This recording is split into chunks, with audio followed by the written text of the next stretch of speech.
প্রিয় দর্শক, আসসালামু আলাইকুম। নতুন আরেকটি ভিডিওতে আপনাদের সকলকে স্বাগত জানাচ্ছি। আমি নাজমুস সাকিব। প্রিয় দর্শক, বাংলাদেশ রাষ্ট্রের জন্য সবচেয়ে বিপজ্জনক শিল্প গোষ্ঠী বসুন্ধরা গ্রুপের বিরুদ্ধে আমি এবং আমার মতো আরো কয়েকজন অনলাইন অ্যাক্টিভিস্ট দিনরাত পরিশ্রম করে চলেছেন। এবং আমাদের এই পরিশ্রম কিন্তু আমরা গত প্রায় 3 বছর ধরে বা এরও অধিক সময় ধরে আমরা জারি রেখেছি।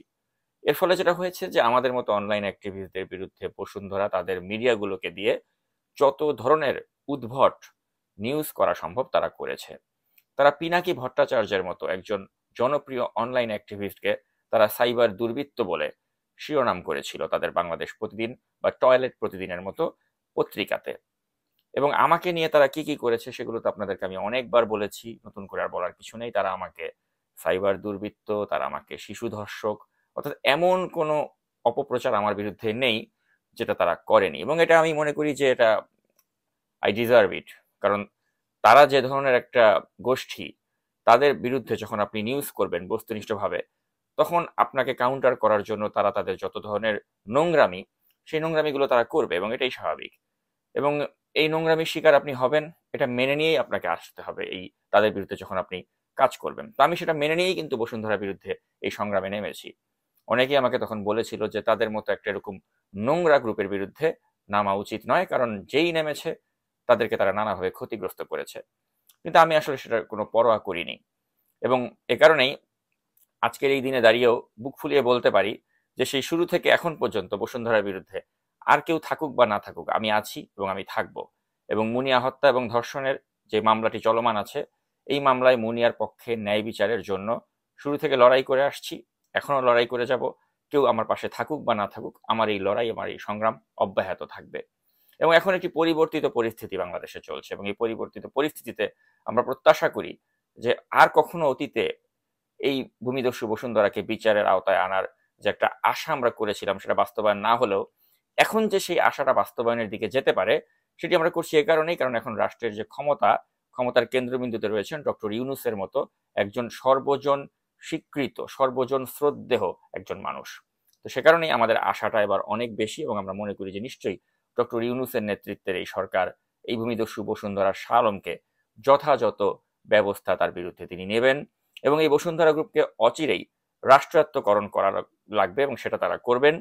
এবং শাহ আলম এবং আনভীরকে গ্রেপ্তার করবেন। ইতিমধ্যেই শাহ আলমের বিরুদ্ধে গ্রেপ্তারি পরোয়ানা জারি হয়েছে, তো এটি বাস্তবায়ন করাটাই শুধু বাকি রয়েছে। এবং ছাত্র গণহত্যায় ইন্ধন দেওয়ার জন্য আনভীরের বাবা শাহ আলমকে গ্রেপ্তার করা অত্যন্ত জরুরি। আর মুনিয়া হত্যা এবং ধর্ষণ মামলার কারণে আনভীরেরও গ্রেপ্তার করা জরুরি। তো প্রিয় দর্শক, এখন আপনাদের মনে হয়তো প্রশ্ন জাগতে পারে যে আমি কেন শাহ আলমের গ্রেপ্তার চাই। প্রিয় দর্শক, একটি স্পেসিফিক কারণেই আমি এই মুহূর্তে তার গ্রেপ্তার চাই। সেটা হচ্ছে বহু রক্তের বিনিময়ে অর্জিত আমাদের এই দ্বিতীয় স্বাধীনতা, এই স্বাধীনতা অর্জনের ক্ষেত্রে বাধার সৃষ্টি করেছিলেন এই কুখ্যাত ভূমিদস্যু বসুন্ধরার মালিক আহমেদ আকবর সোবহান ওরফে শাহ আলম। ছাত্র গণ আন্দোলনের সময় এই কুখ্যাত শাহ আলম ছাত্রদেরকে জঙ্গি বলেছিলেন এবং তাদের নির্মূল করারও আহ্বান জানিয়েছিলেন। এবং এই আহ্বান যখন তিনি জানিয়েছিলেন তখন তার পাশেই কিন্তু ফ্যাসিস্ট প্রধানমন্ত্রী তৎকালীন শেখ হাসিনা তিনি বসেছিলেন। এবং আমাদের কি আসলে গোল্ড ফিশের মেমোরি, আমরা কি খুব সহজেই সেগুলো ভুলে যাই? প্রিয় দর্শক, আপনারা যাতে ভুলে না যান সেজন্য আমি আপনাদের সামনে আবারও সেই ভিডিওটি প্লে করতে চাই, যে ভিডিওতে শাহ আলম এই ছাত্র জনতাকে জঙ্গি আখ্যা দিয়েছিল এবং তাদেরকে নির্মূল করতে বলেছিল। এই সন্ত্রাসী, এই জঙ্গি বাহিনীকে ধ্বংস করতে হবে। এই জন্য সবাইকে আমাদের ঐক্যবদ্ধ হইতে হবে। আর আদারওয়াইজ আমাদের কেউই আর ব্যবসায়ী হিসাবে থাকতে পারবো না। সবাই টার্গেট যে বড় বড় ব্যবসায়ীদের ধ্বংস করো, বড় বড় স্থাপনা ধ্বংস করো, পেট্রোল রেল নষ্ট করো, পদ্মা সেতু নষ্ট করো, যত অর্জন এই 15 বছর সব অর্জন ধ্বংস করে দাও, কিন্তু কোনো লাভ হবে না। আজকে শুধু শেখ হাসিনা একা না, শেখ হাসিনার সাথে 20 কোটি মানুষ আমরা সম্পৃক্ত। প্রিয় দর্শক, আপনারা ভিডিওটি দেখে নিলেন এবং এ থেকে বোঝা যাচ্ছে যে এই ছাত্র গণহত্যায় ইন্ধন দেওয়ার জন্য দায়ী ব্যক্তি এই শাহ আলমকে কিন্তু গ্রেপ্তার করাটা অত্যন্ত জরুরি হয়ে দাঁড়িয়েছে। কিন্তু অত্যন্ত দুঃখের বিষয় হচ্ছে যে আমার অত্যন্ত পছন্দের একজন ছাত্র নেতা, ডাকসুর সাবেক ভিপি নুরুল হক নূর, তিনি আজ পর্যন্ত কিন্তু পাবলিকলি কোনো বক্তব্য রাখেননি এই শাহ আলমের বিরুদ্ধে। আমি নুরুল হক নূরকে মুনিয়া হত্যা এবং ধর্ষণ মামলা নিয়েও আনভিরের বিরুদ্ধে সমালোচনা করে মুখ খুলতে দেখিনি, এবং বিষয়টা কিন্তু আমাকে খুবই হতাশ করেছে। কারণ আপনারা জানেন যে নূরের যত সমালোচনাই হোক না কেন, আমি বা নাগরিক টিভি কিন্তু নূরের পাশে শুরু থেকেই ছিলাম, এখনো আছি, এবং নূর আমার অত্যন্ত পছন্দের একজন রাজনৈতিক নেতা, এবং আমি বিশ্বাস করতে চাই যে নুরুল হক নূর তিনি বসুন্ধরার শাহ আলমের সাথে কোনো কম্প্রোমাইজে যাননি। তাই আমি আশা করব যে যারা এ ধরনের কথা আমার কানে দিচ্ছেন যে নুরুল হক নূরকে ইতিমধ্যে শাহ আলম ক্রয় করে ফেলেছে, এ ধরনের কথাকে ভুল প্রমাণ করে নুরুল হক নূর অচিরেই শাহ আলমের গ্রেপ্তারের দাবিতে রাজপথে তিনি নামবেন, এটাই আমি প্রত্যাশা করছি, যেহেতু তাকে আমি পছন্দ করি, এবং আমি আশা করব যে তিনি নিশ্চয়ই এমন কিছু করবেন না যেটা আমাদেরকে হতাশ করবে। তো প্রিয় দর্শক, শাহ আলমের লাঠিয়াল বনে যাওয়া বিএনপির অপসাংবাদিক কাদের গনি চৌধুরী তিনি এখনো বহাল তবিয়তে বিএনপির রাজনীতিতে সক্রিয়, এবং গতকাল মির্জা ফখরুল ইসলাম আলমগীরের সাথে একটি অনুষ্ঠানে তাকে একত্রে দেখা গিয়েছে, যেটি অত্যন্ত দুঃখজনক একটি বিষয়, এবং এ নিয়ে নাগরিক টিভিতে আমরা একটি পোস্টারও করেছি, নিন্দা জানিয়েছি, এবং এর ফলে আমার যারা বিএনপির বন্ধু রয়েছেন তারা আমাকে ফোন করে তাদের ক্ষুব্ধ প্রতিক্রিয়া জানিয়েছেন, এবং তারা বলেছেন যে আমার কাছ থেকে তারা এ ধরনের অবস্থান আশা করেন না।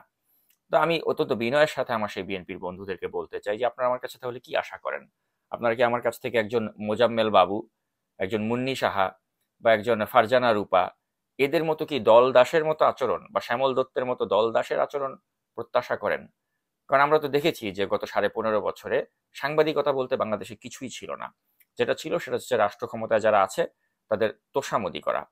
তো আমরা তো এখন একটা পরিবর্তিত বাংলাদেশ চাই, যে পরিবর্তিত বাংলাদেশে আমরা গঠনমূলক সমালোচনার একটা ক্ষেত্র প্রস্তুত করতে চাই। কারণ আমি যদি সমালোচনা না করি তাহলে বিএনপি বা রাষ্ট্র ক্ষমতায় যারা আছেন বা যারা আসবেন তাদের ভুল ত্রুটি যদি আমি ধরিয়ে না দেই, তাহলে কি করে আমরা একটা পরিবর্তিত পরিস্থিতিতে একটি গণতান্ত্রিক বাংলাদেশের আকাঙ্ক্ষা প্রত্যাশা করতে পারি? তো সেজন্য আমি মনে করি যে আমি যে কাজগুলো করছি বা যে যৌক্তিক সমালোচনা করছি এগুলোকে আপনারা পজিটিভ ভাবে নেবেন, ব্যক্তিগতভাবে নেবেন না, সেটাই আমি প্রত্যাশা করছি। তো প্রিয় দর্শক, এ পর্যায়ে আমি আরেকটি কথা বলতে চাই যে আপনারা জানেন যে সাংবাদিক মুশফিকুল ফজল আনসারী তিনি কিন্তু এই মুহূর্তে বাংলাদেশে অবস্থান করছেন, এবং তাকেও আমরা দেখলাম যে ভূমিদস্যু শাহ আলমের সেবা দাস সেই কাদের গনি চৌধুরী তার হাত থেকে তিনি একটি ফুলের তোড়া উপহার নিচ্ছেন। বিষয়টা খুবই দৃষ্টিকটু, এবং আমি মনে করি যে মিস্টার মুশফিকুল ফজল আনসারী তিনিও এটি নিশ্চয়ই ব্যাখ্যা দেবেন যে কেন তিনি এ ধরনের একজন বিতর্কিত ব্যক্তি শাহ আলমের যিনি লাঠিয়ালের ভূমিকা পালন করছেন তার কাছ থেকে তিনি কেন ফুলের তোড়া নিলেন। আশা করি তিনি এটার একটি ব্যাখ্যা দেবেন। তো এখন এই যে নেতিবাচক কিছু কথা যে আমি বললাম, তো বিএনপিতে যেমন এরকম কাদের গনির মতো একজন লোক আছেন, আবার ইতিবাচক কথা আমাকে বলতে হবে যে অসংখ্য ভালো মানুষও বিএনপিতে আছেন যারা ইনসাফ নিয়ে চলেন, এবং তাদেরই একজন হলেন ছাত্র দলের কেন্দ্রীয় সংসদের বর্তমান যুগ্ম সাধারণ সম্পাদক মিস্টার মোস্তাফিজুর রহমান। গতকাল তিনি শাহ আলমের গ্রেপ্তারের দাবিতে আলটিমেটাম দিয়েছেন, শাহ আলমের কুশপুত্তলিকা তিনি দাহ করেছেন, এবং তিনি যেভাবে শাহ আলমের বিরুদ্ধে স্পষ্ট উচ্চারণ করে তার গ্রেপ্তারের দাবি করেছেন সেটি খুবই অ্যাপ্রিসিয়েট করার মতো একটি বিষয়। চলুন তিনি কি বলেছেন আমরা সেই বক্তব্যটি একটু শুনে নেই। আপনারা জানেন বাংলাদেশে একটি বৃহত্তর গণঅভ্যুত্থানের মাধ্যমে খুনি হাসিনা সরকার, এই ভারতের মদতপুষ্ট সরকার, এই ভারতের সেবাদাস খুনি হাসিনা ভারতে পালিয়ে যেতে বাধ্য হয়েছে। কিন্তু এই খুনি হাসিনার যারা দোষর, এই ব্যবসায়ী বসুন্ধরা গ্রুপের চেয়ারম্যান আহমদ আকবর সুবান সহ খুনি হাসিনার অসংখ্য দোষর এই বাংলাদেশের আনারসে কাছে বসে ওরা বাংলাদেশের বিরুদ্ধে ষড়যন্ত্র করছে, অস্থিতিশীল করতে চাচ্ছে। ওরা বাংলাদেশে আবার খুনি হাসিনার যে দাবেদার গোষ্ঠীকে আবার ক্ষমতায় ফিরিয়ে আনতে চায়। ওরা ভারতের ষড়যন্ত্রে, ওরা ভারতের পাতানো বিভিন্ন ফাঁদ তৈরি করছে। আর আহমদ আকবর সুবান অর্থ এবং তার মিডিয়ার মাধ্যমে সারা বাংলাদেশে অস্থিতিশীলতা তৈরি করতে চাচ্ছে।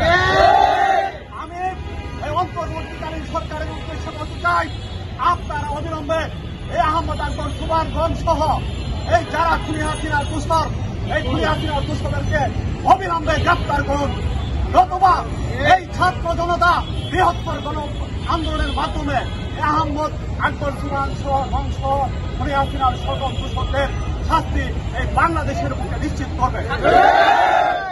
জনতার বাংলায় খুনি হাসিনার ঠাঁই নাই।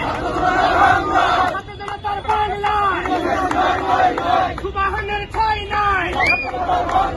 ফাঁসি ফাঁসি ফাঁসি চাই, ফাঁসি ফাঁসি ফাঁসি চাই। ছাত্র জনতার বাংলায় যারা খুনি হাসিনাকে এই ছাত্র জনতার আন্দোলন চলাকালীন সময়ে খুনি হাসিনাকে ইন্ধন জুগিয়েছে ছাত্র জনতার উপরে হত্যাযজ্ঞ চালানোর জন্য। খুনিদেরকে অবিলম্বে এই বাংলাদেশের বুকে যদি বিচার নিশ্চিত না করা হয়, তাহলে ছাত্র জনতা আরো একটি বৃহত্তর গণ অভ্যুত্থানের মাধ্যমে এই সমস্ত যারা ভারতের দাবিদার তাদেরকে বৃহত্তর গণ আন্দোলনের মাধ্যমে বাংলাদেশের বুকে বিচার নিশ্চিত করবে। তো প্রিয় দর্শক, এখানেই কিন্তু শেষ নয়। আমরা এই একই অনুষ্ঠানে আরো দেখেছি যে তারা শাহ আলমের ফাঁসির দাবি করেছেন, শাহ আলমের কুশপুত্তলিকার উপর তারা জুতা নিক্ষেপ করেছেন, এবং এই যে প্রতীকী অর্থে তারা যে জুতা নিক্ষেপ করলেন, তার ফাঁসির দাবি করলেন, এটা আমাদেরকে আসলে খুবই আশান্বিত করে একটা সুন্দর আগামীর জন্য। যে যেখানে একটা সময় মানুষের ধারণা ছিল যে এই শাহ আলমদের বিরুদ্ধে কেউ মুখ খুলবে না, কিন্তু আজ এই কুখ্যাত ভূমিদস্যু শাহ আলমের কুশপুত্তলিকা দাহ করা হচ্ছে এবং তার কুশপুত্তলিকায় জুতা নিক্ষেপ করা হচ্ছে এবং এই ছাত্র জনতার মাধ্যমেই করা হচ্ছে।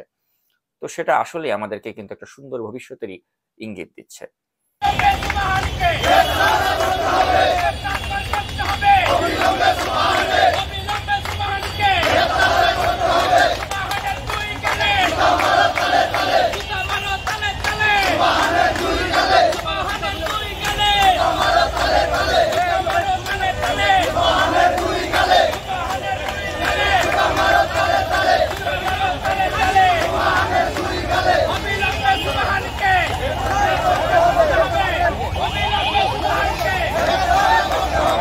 তো এখন আমি এই ছাত্র জনতার আহ্বানটাকে আমলে নেয়ার জন্য অনুরোধ করতে চাই যারা অন্তর্বর্তী সরকারের দায়িত্বে আছেন তাদের কাছে, কারণ এই যৌক্তিক দাবিগুলোকে তাদের আমলে নিতে হবে। এবং তারা তো নিশ্চয়ই জানেন যে ইতিমধ্যেই ভূমিদস্যু শাহ আলম তার বিরুদ্ধে গ্রেপ্তারি পরোয়ানা জারি হয়েছে। তাই শাহ আলমকে কিন্তু গ্রেপ্তারের ক্ষেত্রে এখন কোনো বিলম্ব করার কোনো কার্যত কোনো কারণ আছে বলে আমি মনে করি না। তাই এখন যত বিলম্ব হবে তাকে গ্রেপ্তার করার পেছনে, তত কিন্তু এই সরকারের উদ্দেশ্য নিয়ে আমাদের মনে সংশয় জাগবে। তাই আমি অত্যন্ত বিনয়ের সাথে আমার এই ভিডিও যারা দেখছেন তাদেরকে বলতে চাই, আপনারা শাহ আলমকে গ্রেপ্তারের ক্ষেত্রে আর কাল বিলম্ব করবেন না। ছাত্র জনতার পালসকে আপনারা বোঝার চেষ্টা করুন এবং এই ভূমিদস্যু বসুন্ধরা আনভিরের বাবা শাহ আলমকে আপনারা অবিলম্বে গ্রেপ্তার করুন। বসুন্ধরা গ্রুপকে রাষ্ট্রায়ত্তকরণ করার ব্যবস্থা গ্রহণ করুন। শাহ আলম যে ধরনের পাপ করেছেন, তার এই ভূমিদস্যু বসুন্ধরা গ্রুপ যে ধরনের পাপ করেছে, সেটা ক্ষমার অযোগ্য এবং এই পাপের একমাত্র শাস্তি হতে পারে এটাকে রাষ্ট্রায়ত্তকরণ করে দেওয়া। তার মাধ্যমে মনে করি তাদের দ্বারা প্রতারিত হওয়া লক্ষ লক্ষ মানুষ, তাদের প্রতি একটা ইনসাফ প্রতিষ্ঠিত হবে। পাশাপাশি মুনিয়া হত্যা এবং ধর্ষণ মামলার অভিযোগে আমি মনে করি অবিলম্বে কুখ্যাত শাহ আলমের পুত্র শামসুবান আনভীর তাকে গ্রেপ্তার করা প্রয়োজন এবং আমি মনে করি তাকে গ্রেপ্তার না করার মাধ্যমেও কিন্তু একটা ওই বিচারের বাণী যে নিভৃতে কাটছে সেটি কিন্তু প্রমাণ হচ্ছে। এবং ইতিমধ্যে আমি কিন্তু আপনাদেরকে জানিয়েছি যে এই মুনিয়া হত্যা এবং ধর্ষণ মামলা এটা কিন্তু রিভাইভ করা হয়েছে। তো যেহেতু এটাকে রিভাইভ করা হয়েছে, তাই অনতিবিলম্বে আমি মনে করি যে শামসুবান আনভীর তিনি যেখানেই পালিয়ে থাকুন না কেন, তার বিরুদ্ধে কিন্তু একটা গ্রেপ্তারি পরোয়ানা জারি করে তাকে গ্রেপ্তার করে বিচারের মুখোমুখি করা সময়ের একটি দাবি। তো প্রিয় দর্শক, আমি আশা করব যে আমার এই ভিডিওটি যারা দেখছেন কর্তা ব্যক্তিরা তারা আমলে নিয়ে তাদের যেটি করণীয় তারা সেটি করবেন। এ প্রত্যাশায় শেষ করছি আজকের এই ভিডিও। এতক্ষণ সাথে থাকার জন্য অসংখ্য ধন্যবাদ। আল্লাহ হাফেজ। উনি আমাদের নেতৃত্ব দেবেন, ইনশাআল্লাহ কোনো শক্তি আমাদের কোনো ক্ষতি করতে পারবে না। আমরা আমাদের নেতৃত্বের প্রতি আমাদের আস্থা আছে, বিশ্বাস আছে। ইনশাআল্লাহ মৃত্যুর আগের দিন পর্যন্ত আমরা তার প্রতি আমাদের এই আস্থা বিশ্বাস এবং মৃত্যুর পরেও তার প্রতি আমাদের আস্থা বিশ্বাস ইনশাআল্লাহ থাকবে। উনি আমাদের নেতৃত্ব দেবেন, ইনশাআল্লাহ কোনো শক্তি আমাদের কোনো ক্ষতি করতে পারবে না। আমরা আমাদের নেতৃত্বের প্রতি আমাদের আস্থা আছে, বিশ্বাস আছে। ইনশাআল্লাহ মৃত্যুর আগের দিন পর্যন্ত আমরা তার প্রতি আমাদের এই আস্থা বিশ্বাস এবং মৃত্যুর পরেও তার প্রতি আমাদের আস্থা বিশ্বাস ইনশাআল্লাহ থাকবে।